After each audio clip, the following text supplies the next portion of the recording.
158 kilometre দীর্ঘ চট্টগ্রাম কক্সবাজার মহাসড়কের প্রায় পুরো পথ জুড়েই দেখা মেলে এমন অসংখ্য বাঁক, যার মধ্যে ঝুঁকিপূর্ণ অন্তত অর্ধশত। সাপের মতো আঁকাবাঁকা হওয়ায় এ সড়কে প্রায়ই ঘটছে দুর্ঘটনা ও হতাহতের ঘটনা। গত বুধবার মধ্যরাতেও লোহাগাড়ার চুনতি এলাকায় এমনই এক বাঁকে ভয়াবহ দুর্ঘটনায় প্রাণ গেছে 8 জনের।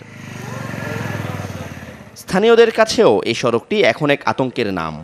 একদিন স্টার্টিংয়ে বসতে পারলে মানে গাড়ি ড্রাইভার হয়ে যায়, তখন ওই কাউন্টারে যারা গেছে পৌঁছার জন্য গাড়ি দ্রুত চালায়। প্রায় সময় এখানে লোক মারা যায়, পঙ্গুত্ব বরণ করছে এই মাদ্রাসার একজন শিক্ষক। খুব ভয়াবহ এখানে আপনার অ্যাক্সিডেন্ট, মানে এটা ট্রাফিক আইন নেই, কিছু নাই।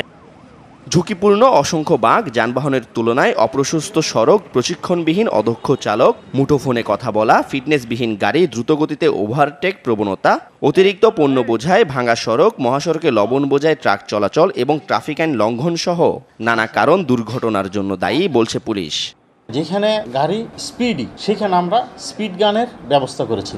স্পিড গান দেখলে তারা স্লো করে ঠিকই, স্পিড গান ক্রস করে একটা বাঁক পার হওয়ার পরে তার আবার তাদের স্পিড সেভাবে উঠে। মরণ ফাঁদ হিসেবে পরিচিত এ সড়কে দুর্ঘটনা ও প্রাণহানি বন্ধে কার্যকর পদক্ষেপ নেওয়ার তাগিদ নিরাপদ সড়কের দাবিতে আন্দোলনকারীদের। এত সরু একটা রাস্তার উপর এত বেশি গাড়ি চলাচল করে, সেটাতে গাড়ির নিয়ন্ত্রণ রাখা খুবই কষ্টকর হয়ে দাঁড়িয়েছে। বেশ কিছু বাঁক রয়েছে এই সড়কের মধ্যে, তার উপরে রয়েছে সড়কের উপর অনেকগুলি বাজার এখনো পর্যন্ত বিদ্যমান।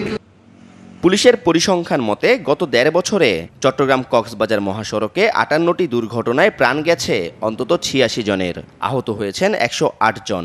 যদিও এই সংখ্যা আরও বেশি বলে দাবি স্থানীয়দের। শিহাব জিশান, যমুনা নিউজ, চট্টগ্রাম।